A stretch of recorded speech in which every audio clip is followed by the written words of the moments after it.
Free traders were masters of stealth, be it on land, sea, or air.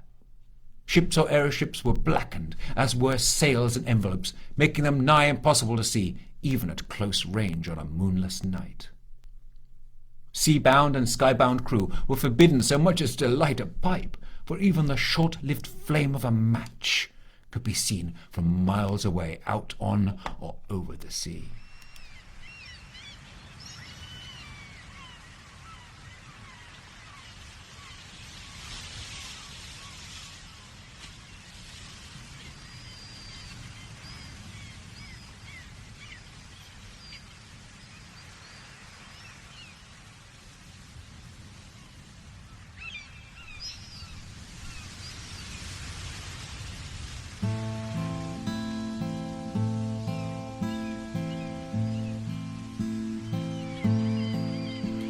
A tale in confidence I'll tell of a mischievous ne'er-do-well who did most artfully confound King George's men at sea. Who did most artfully confound King George's men at sea. She was a lady rover with a close and loyal crew that came by much by roguish means and made to bring ashore her ill-gotten riches through this little fishing port. They rode in silence and guttered the lanterns on the prow and stern, and made for discreet inlets their cargo to dispose, and prayed the pitch-black night should not their treachery disclose. But the Coast Guard had been warned, and meant for to snare her there, with 2 stout ships, the finest that the kingdom it could spare. They hid them just within the cove, and out to sea did stare. But the Lady Rover knew quite well the trap for her they'd lain. She had conspired with the townsmen of the most lowly rank to lace with poison every glass from which the soldiers drank. So without any incident she passed both naval ships that were quite still and silent, nothing was heard or said. Both ships were still and silent, for all the men were dead. She's now a lady of great wealth, with whom this tale won't sit well. So I've told the story simple, I've told the story plain. I've told the story simple by leaving out the name. Make ready! Present! Her mind jumped back to the night the Rosses had come to Rottingdean, blasting her dad's salty mew down with their gatlings, when the wind chaser returned from a run. She laid a hand on the boy's shoulder. "I'm sorry. Rosses got my dad at the massacre on the green in Rottingdean," the boy finished. "Like this?" He indicated the burning wreckage with a nod of his head. "Close. Dad survived the crash. He managed to get off the wreck and—" Alice hesitated and then finished, with steel hate in her voice. "He was gunned down like a dog by the Rosses."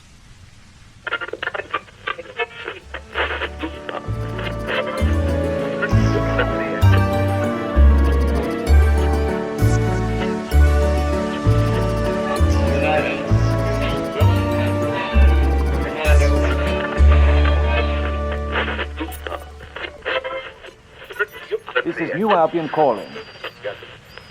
New Albion calling. Good evening. My name is Theodore Pilkington Rhubarb, and you are listening to the ARC Light program.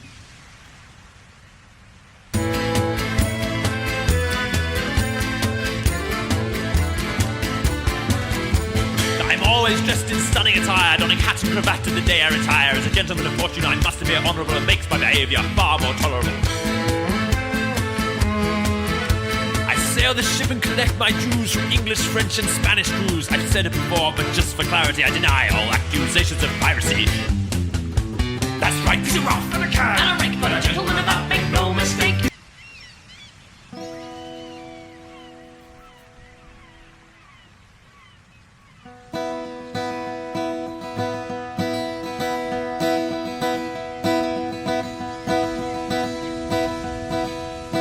As I was walking down by the seashore, where the wind and the waves and the waters do roar, I heard a strange voice make a terrible sound of the wind and the waves and the waters around, crying, "Oh, my love's gone. The youth I adore is gone, and I never shall see him no more." She had a voice like a nightingale, skin like a dove, and the song that she sang, it was full of love. I asked her to marry me please, but the answer she gave, "My love's drowned in the sea," crying, "Oh, my love's gone. The youth I adore is gone, and I never shall see him no more." I said I had gold and silver besides, and a coach and 6 horses with me she would ride. "No, I will not marry, not be a man's wife. I'll be true to my love for as long as I've lied," crying, "No, my love's gone. The youth I adore is gone, and I never shall see him no more." She stretched forth her arms and made a great leap from the cliffs that were high to the waters so deep, crying, "Rocks of the ocean, make me my bed, and the shrimps in the sea swim over my head," crying, "Oh, my love's gone. The youth I adore is gone, and I never shall see him no more." Now every night at 8 bells they appear, when the moon it is high and the waters are clear. These two constant lovers, with all their young charms, rolling over and over in each other's arms, crying, "Oh, my love's gone. The youth I adore is gone, and I never shall see him no more."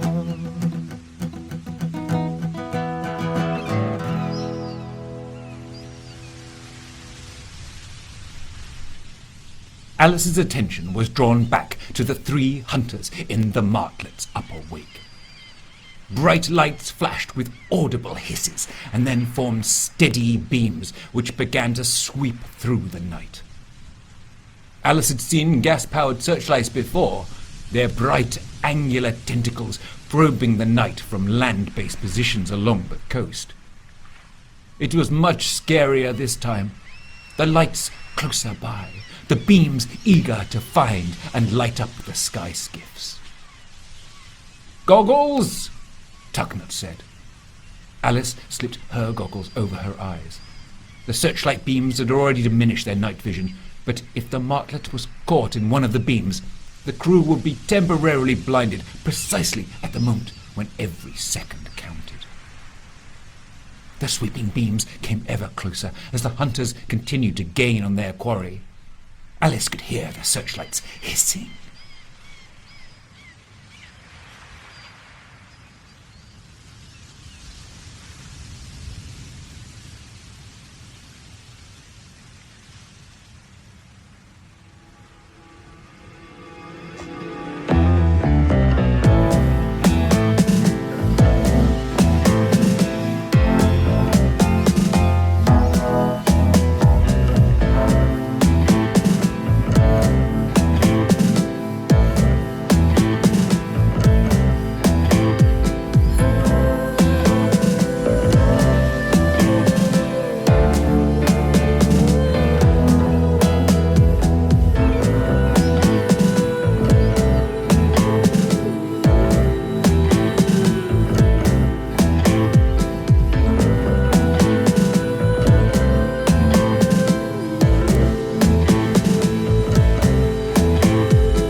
High above them was nothing but darkness, and 4 lethal hunters once more concealed by it. With their own engines running, the Martlet was too far from the 4 predators to hear if they were wind or steam-powered, although they did faintly detect the Joseph Swain close by in their upper wake. "There's... Get a spouter! Signal the Swain!" "Yar, Captain. What message?" "North. Full speed. Run for the coast." Tucknut paused before adding grimly, "Run like hell!"